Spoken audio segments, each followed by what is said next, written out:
Hello everyone, আসসালামু আলাইকুম। কেমন আছেন সবাই? আশা করছি অনেক বেশি ভালো আছেন।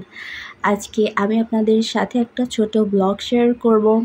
তো আজকে আমার আম্মু কী রান্না করেছেন সেটাই আমি আপনাদের সাথে শেয়ার করব।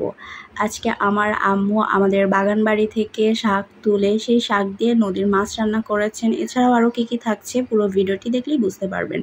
এটা হচ্ছে আমাদের গাছের আমড়া। আমাদের এই বাগান বাড়িতে বিশাল বড় একটা আমড়া গাছ আছে, সেই গাছে প্রচুর পরিমাণে আমড়া ধরে। আর এটা হচ্ছে আমাদের বাগান বাড়ি থেকে শাক তুলে সেই শাক দিয়ে নদীর 12 মিশালি ছোট ছোট মাছ রান্না করা হয়েছে, অর্থাৎ এক ধরনের চচ্চড়ি টাইপ করা হয়েছে, যেটা আমার ভীষণই মজা লাগে খেতে। তো আমি আজকে দেশীয় খাবার দাবার দিয়ে দুপুরের লাঞ্চটা করব।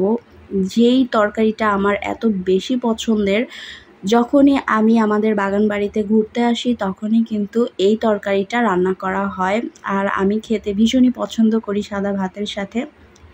তো প্রথমে যেটা দিয়ে আমি ভাত খাচ্ছি সেটা হচ্ছে ছোট মাছ ভর্তা করা হয়েছে। বিভিন্ন রকমের 12 মিশালি মাছ সুন্দর করে পেঁয়াজ, কাঁচামরিচ, রসুন একসাথে মিক্স করে একটা ভর্তা করা হয়।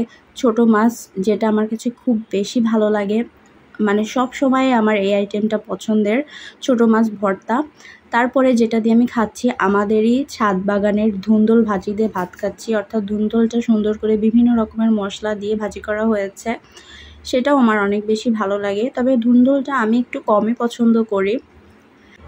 যাই হোক, নিজেদের আঙিনায় যদি এইভাবে বিভিন্ন রকমের সবজি হয় আর সেই সবজি দিয়ে যদি লাঞ্চ করা হয়, তাহলে যেই আত্মতৃপ্তিটা পাওয়া যাবে বাজারের সেই সমস্ত সবজি খেয়ে কিন্তু সেই আত্মতৃপ্তিটা পাওয়া যাবে না। এরপরে আমি খাচ্ছি হচ্ছে সেই 12 মিশালি নদীর মাছের চচ্চড়ি, যেটা রান্না করা হয়েছিল আমাদেরই বাগান বাড়ির শাকসবজি দিয়ে, যেটা ভীষণই মজাদার। আমার মনে হয় এই ধরনের টাটকা টাটকা শাকসবজি খেলে আমাদের বয়সটা মনে হয় আরও 10 বছর কমে যাবে।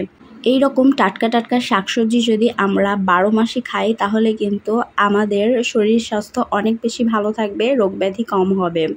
তাই আপনারা অবশ্যই নিজ আঙিনায় বিভিন্ন রকমের শাকসবজি চাষ করে খাবেন, তাহলে দেখবেন আপনাদের অনেক রোগব্যাধি ভালো হয়ে যাচ্ছে, পুষ্টিগুণ পাচ্ছেন, সব কিছুই একদম ভরপুর পাচ্ছেন।